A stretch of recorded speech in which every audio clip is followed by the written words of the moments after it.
Okay, so I'm out today at a training, but we're going to do a YouTube lecture like we've done before. And we're going to go ahead and skip bell work today just in the interest of time, because period 1 and 5 are going to have to run to the computer lab later in the class. So we're going to do things kind of quick, and I'll probably get through this in 10 or 15 minutes, but a student should sit in the front of the room at the computer so you can pause it, so that you guys can slow down and write down the notes and hear what I have to say. So today's notes are the last notes of the unit on 6.4, the war's impact. Last time we met, President Wilson had his ideas for how to end the war.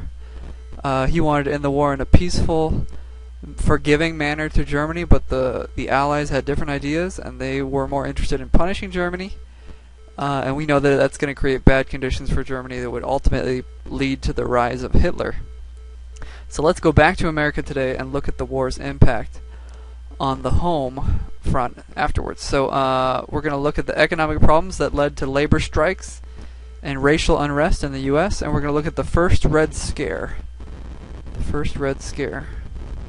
The essential question you'll be answering in your summary today, I think there's enough room in the notes for a summary if I remember correctly, is how did World War I change America? And the big idea, as American society moved from war to peace, turmoil in the economy, social unrest, and fear of communism caused a series of domestic upheavals.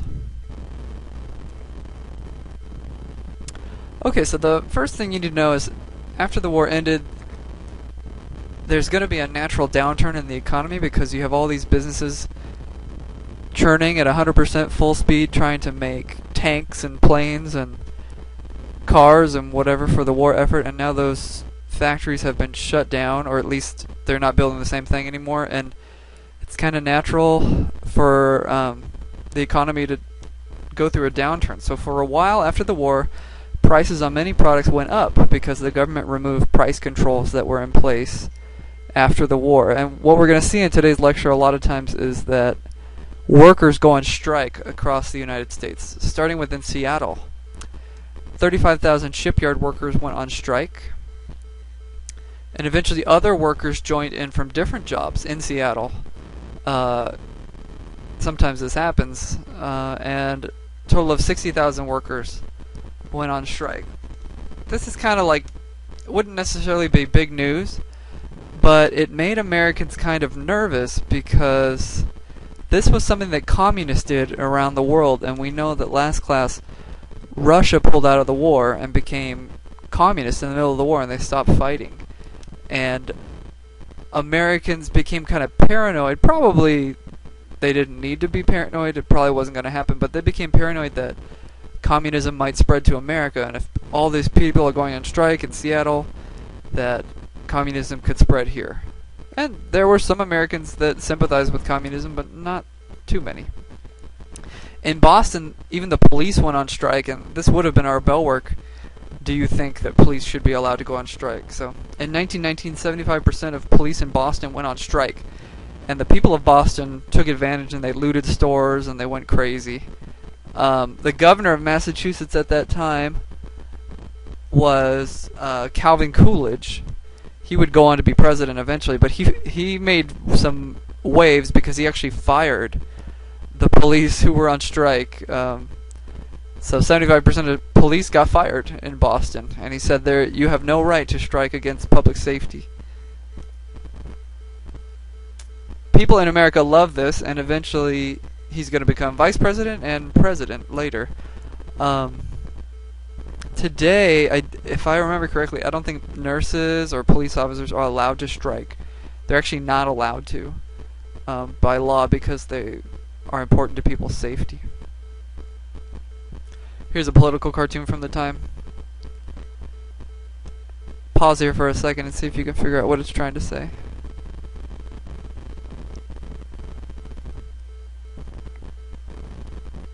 Alright, the steel strike. In 1919, 350,000 steel workers went on strike for higher pay, shorter hours, and recognition of their union. And the steel company set out to break the strike by using anti-immigrant feelings to divide the workers, as many of these workers were immigrants. and they blamed the strikes on foreigners, and they said the real Americans want to come back to work. We know that the real Americans who love America want to come back to work. It's those immigrants, those communist radical immigrants that are doing this. And the result here is that all of America is reading this in the news, and they begin to associate immigrants with dangerous ideas. Alright? The strike fails, by the way, and the unions remain weak during this time because Americans did not support the unions. They'll begin to support the unions more later in this class. But again, the average American begins to see immigrants as dangerous and radical and communist and wanting to overthrow our government. Remember that we learned last class the different ways that African Americans helped with the war effort? And one of those ways was moving from the south to north in the Great Migration. And I also kind of talked about how when the white boys come back from the war, they will be a little bit shocked by the new look of their neighborhood. So there's going to be race riots that break out across the nation in the summer of 1919. Over 20 race riots when the soldiers come back from the war. And the worst violence happened in Chicago. We're fighting at a whites-only beach spread into white and black neighborhoods, leaving 38 people dead. I think one time me and a class looked this up, and it was like 37 of the 38 people dead were black people. So, again, it's just probably white aggression from people returning from the war that were not prepared for the different look in their neighborhood. This is another chart or map of the Great Migration of African Americans moving from south to north. Answer your side questions. Alright, so as I said, Americans began to believe that all these strikes were happening and that they were related to communism. Remember that the huge country of Russia had pulled out during the war, and many Americans said they actually had helped Germany by quitting the war, and so it's kind of during this time that Americans begin to associate communism with being unpatriotic or disloyal. And I hope you guys remember a little bit about communism from your 10th grade class. And if not, if you don't remember what it is, it's the idea that the government should distribute all the property fairly to all the people, and that nobody should be wealthy, but nobody should be poor. We'll talk much more about communism, I don't know, like in February when we talk about the Cold War. But it should ring some bells from what you learned in 10th grade. Anyway, communism kind of goes against the average American ideals here. And Americans believed if communists could seize an entire huge nation like Russia, could the United States be next? I think something kind of strange happens. Did anybody see the movie, I think it's called J. Edgar? It had Leonardo DiCaprio, and he was J. Edgar Hoover. Well, anyway, in that movie it shows that near the beginning of the movie some bombs going off in front of people's houses.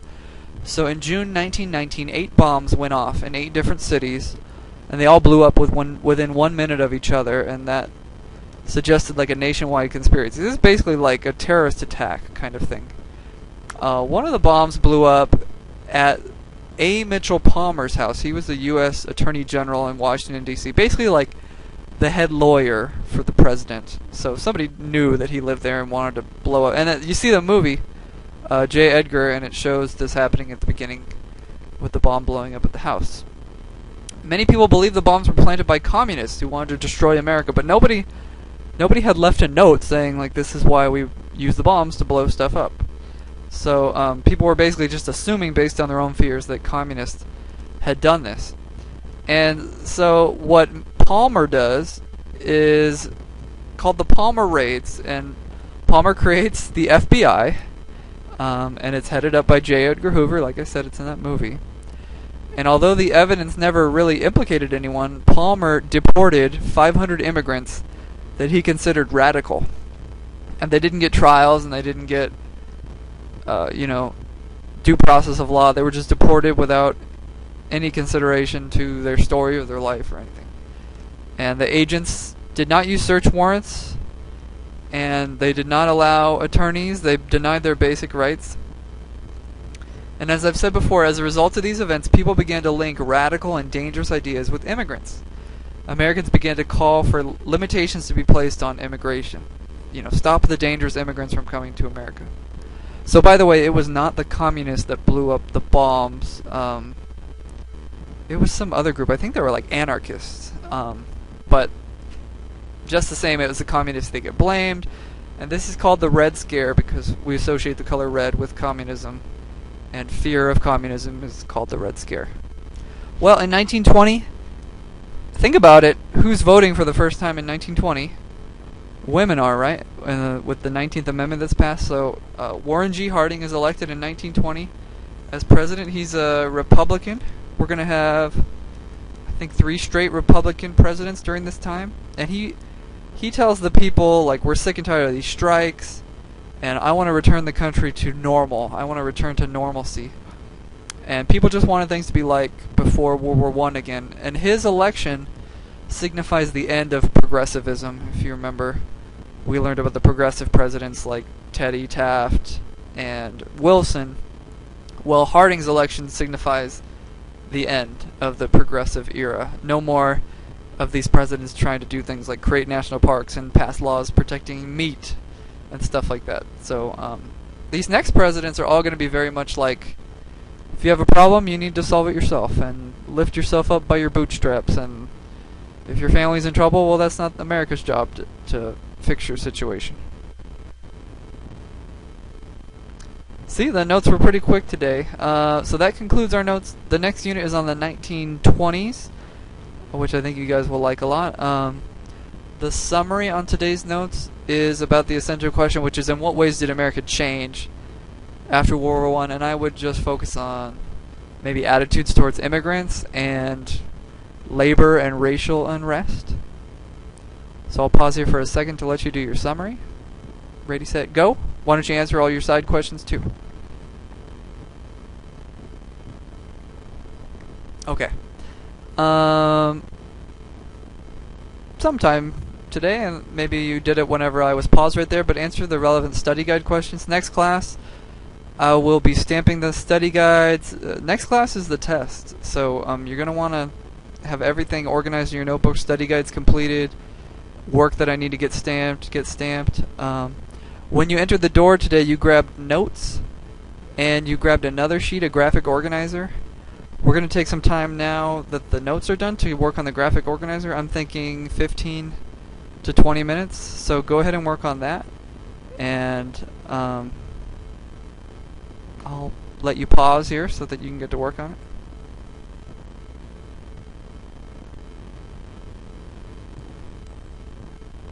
Okay, the only thing left is to talk about the test next class. This is the essay question for the test, and it's about imperialism. And the question is, why did the U.S. practice imperialism? Who were the imperialist presidents? What were their foreign policies? And give me an example of their foreign policies in action. Okay, so I don't know if you want to take your phones out and snap a picture of that or something, but the question's about imperialism, and tell me about the different ways that the U.S. practiced imperialism during the 20th century. Some ideas, some presidents you'd want to mention probably are Taft, Roosevelt, and Wilson. Items you might want to talk about: open door policy, Matthew Perry travels to Japan, Cuba, Philippines, Hawaii, Guam, Puerto Rico, Panama Canal, big stick policy. These are some things I would talk about in my essay, and I would explain what they meant. So I will pause here for a second. And the very last thing I'm going to show you is your homework slide. So next class, we're going to have a test. So prepare for the test by going online and taking the practice test on Schoology. Yes, it is required. The test is only 20 questions online, but in class it's quite a bit longer, so at least you can get those 20 to help you. This part is super important. I almost feel like I should take a break here to emphasize this, that next class, all of the parts of the newspaper are required to be completed. All of the parts of the newspaper. That means 11 items per person. So the 9 items that you assign to each other on the paper, And then the other two items are the huge picture for item 1 article and the huge picture, well, medium picture for item 2, the medium article. And I want my pictures to be colored. If you use a computer, I want it to be clearly something that you created and put together, not something you just printed off of the internet. And you should show up with next class as soon as you walk in the door. The article's ready to go. I'll be checking each person during the test to be looking to see that you actually completed everything on time in order to get a good grade on your newspaper. After the test is over, I'll give you the poster paper, and you and your neighbor can glue together the newspaper bits onto the poster paper. Here's the thing, I'm thinking that I don't have good glue sticks, so if you guys could bring glue sticks to school, that would be very helpful. So as usual, organize your notebook to get it turned in next class. Make sure the papers are all stapled in. You're going to piss me off if you show up next class and all your papers are all loose and that you haven't put them in your notebook. Oh shoot, I forgot what else I was going to say. If you didn't have time today to work on to complete your World War I graphic organizer, that's the last assignment in the notebook, and I will stamp it next class. That's okay. Anything else I want to talk about the newspaper? With the newspaper, remember that you can go online on Schoology. You could type in the little lines, the articles, if you want to. Alright, that's an option. If you want to type in the lines for the articles, you can. And then you can print it out. Probably you should do that to the whole newspaper, or not. You probably shouldn't do it to just a portion of the newspaper. Okay, I think that's it. I don't know how much time is left in the class. Look up at the clock right now. But that's how much time you have to work on your newspaper. And I would prefer it if you stay in your assigned seats, don't move next to your neighbor, and just work on the stuff at your desk quietly.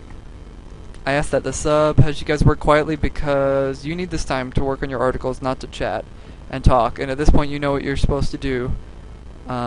Your articles have already been assigned, so I think that's all I have to say. If you guys have questions or there's anything confusing about what I've said today regarding the newspaper, then go ahead and write on Schoology.